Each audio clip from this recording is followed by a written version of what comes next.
Enjoying secrets of a sugar daddy? How about a little something extra? Here's today's dose of extra sugar with Marcus. All right, here's some really good entries on some of the things that the girls are putting on their entry forms. I just wanted to go over a few of these because one of the questions is, what would you like some topics to be on the show? And we're getting a lot of really good submissions. So I'm going to go over a few of these. Obviously, I'm not going to give you their names, but I'll give you the initials.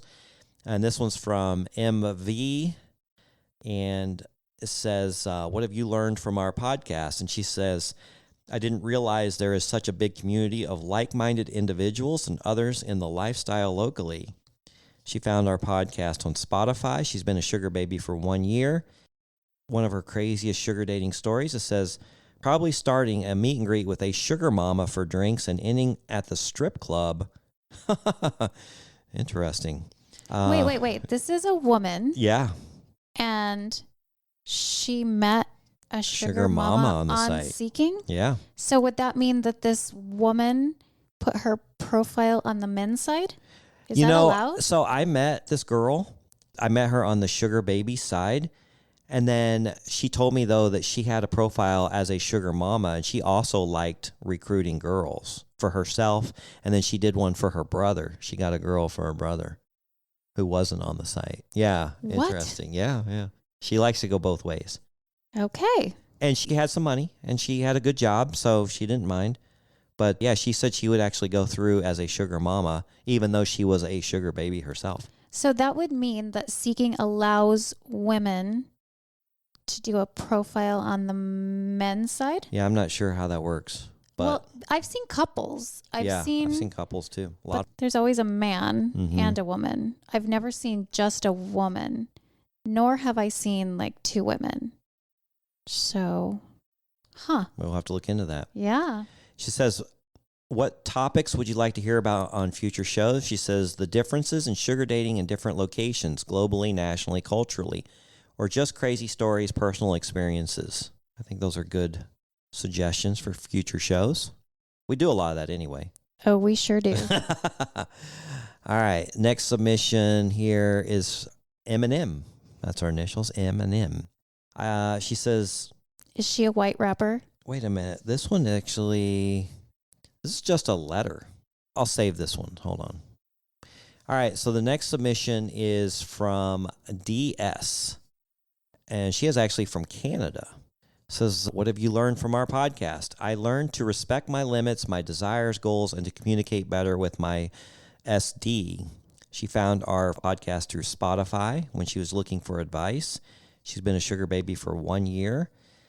Her crazy sugar dating story is we got lost in the middle of Paris, and out of the blue, we were walking towards the Eiffel Tower, and his son passed us in the street with his sugar baby.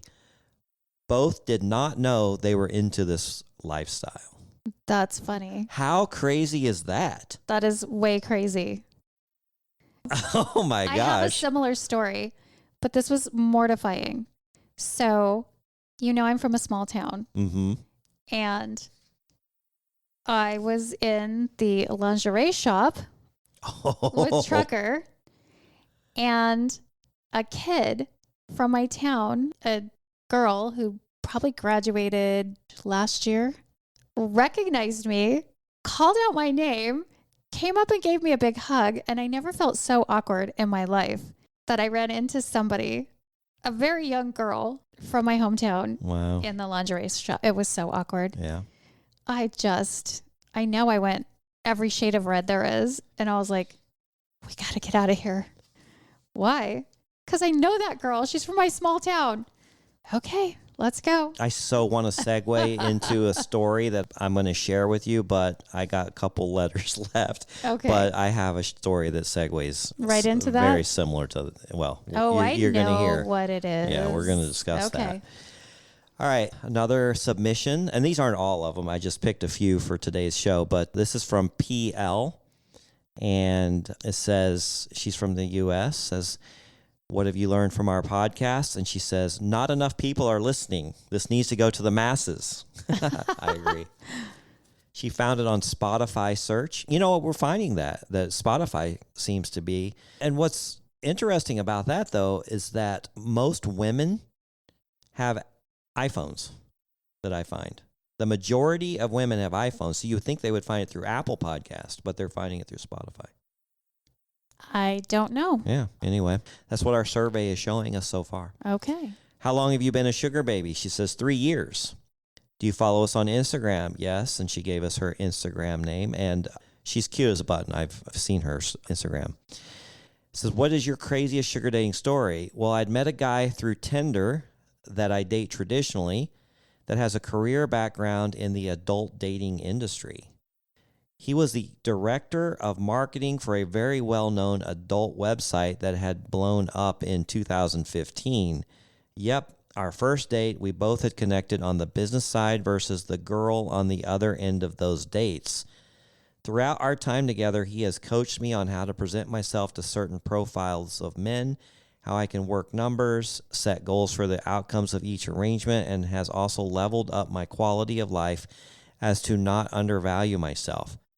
Our year and a half together has been nothing but personal stories, business stories, and really how the study of personal behaviors can allow you to work people to get what you want. Okay. Interesting. What topics would you like to hear about on future shows? How sugar babies can place and position themselves locally offline to attract opportunities. How important it is for sugar babies to have someone in the lifestyle that plays a mentor role to them. There you go. Thank you for that. And How old was that girl? She is 31, I think. You know what? I don't ask the ages on the application. Yeah, maybe I should. Does it say where she's from? Yeah, Florida. Okay. Mm-hmm.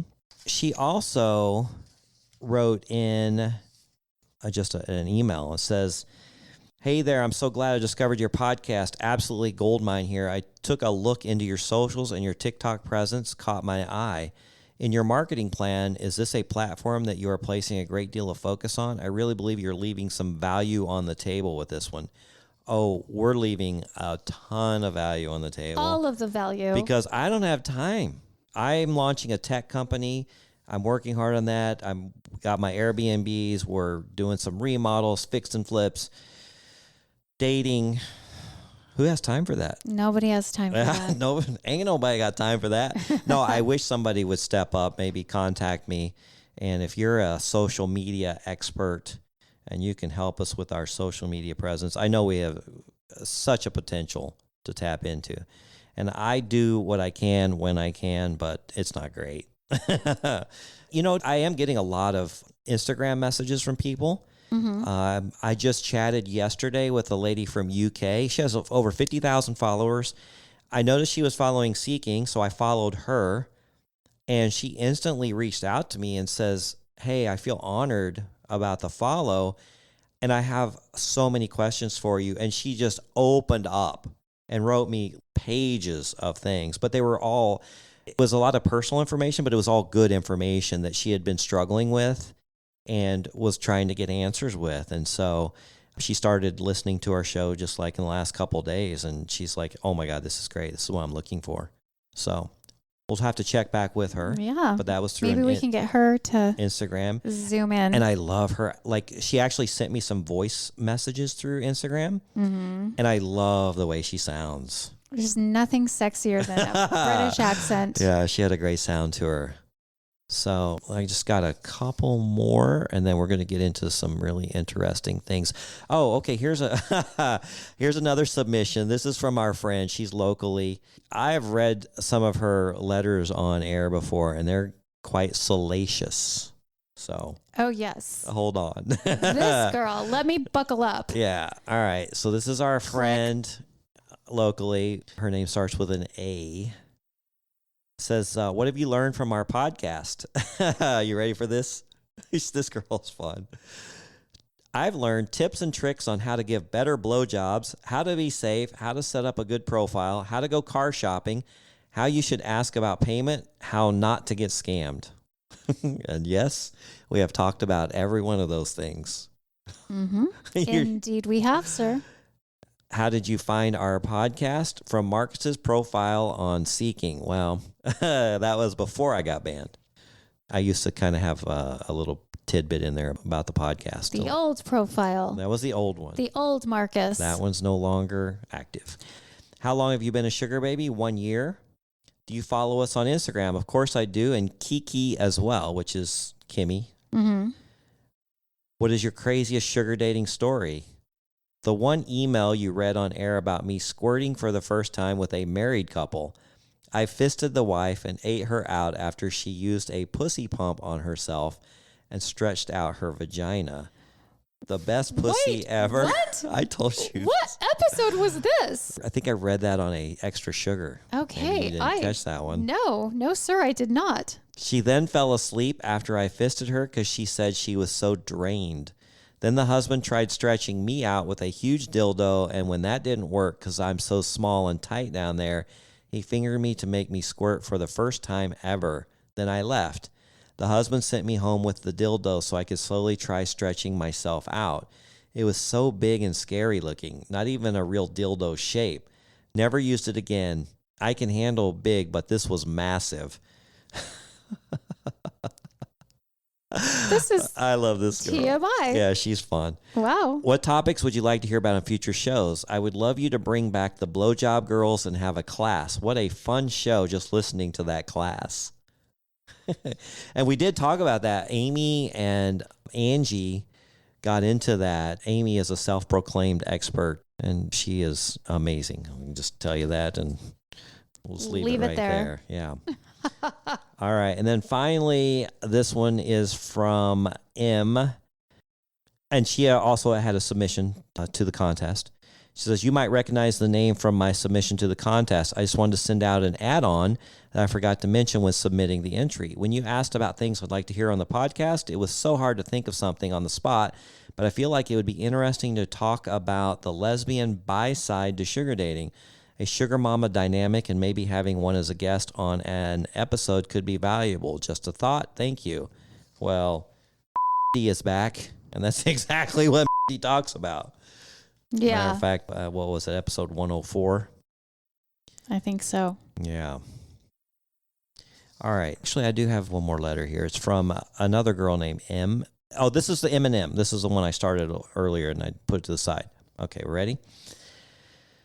I just started listening to your podcast. I am on episode 3, and I've already learned so much. You know, we weren't very polished in the beginning. It's a little awkward, but we do appreciate you starting from the beginning, and just know it gets so much better. And a cast of characters develop throughout this whole process. She says, I've thought about sugar dating for a while now and even made a profile on Seeking Arrangements. I met with someone for coffee, but I got cold feet because I'm in a relationship. I've been in a relationship for 2.5 years. I love him, but I've reached the point in my life, I'm 31 by the way, where I don't want to be held down. I've dated men my whole life that have had very little money, and some I end up supporting. I've never had much money, and I don't see it happening anytime soon. I want to enjoy other people's company, experience life, be spoiled for once, travel, and live life. The only problem is I know that my boyfriend will not have it. He's a very, I don't want to say jealous, but protective person. If we go out to the club and he sees me talk to a random guy for 2 seconds, he's asking me if I know the guy when I get back to our table. No, he works here, I was telling him. The ladies' room is almost out of toilet paper. But there's also another side to this. This man has kept things from me that I found out through other people, things that would blow your mind and would have anyone kicking him to the curb. I've also caught him messaging a couple of other girls before, and anytime I come within seeing distance of his phone screen, he closes things out or turns off his screen and pretends to be done with it. So I'm also wondering if it's worth it, if he deserves me. Sincerely, potential sugar? LOL. Run as fast as you can. Is that your advice? She just described my ex-husband. Really? Yes. Always super suspicious, but it was because he was projecting his tendencies on me. Yeah. He was super secretive, super sketchy, cheated on me so many times I probably can't even count. If I were her, I would definitely squash that and move on. There you go. From personal experience. Yeah. It just sounded way too familiar. And don't get me wrong, my ex-husband and I are still friends. He's a good person. He's just not a faithful person. So if you're looking for that, she's not with a faithful person. I can tell you right now. Right. Because they always get hyper jealous and project and think that everyone has those tendencies to be deceitful, in my experience. We hope you enjoyed your Extra Sugar with Marcus.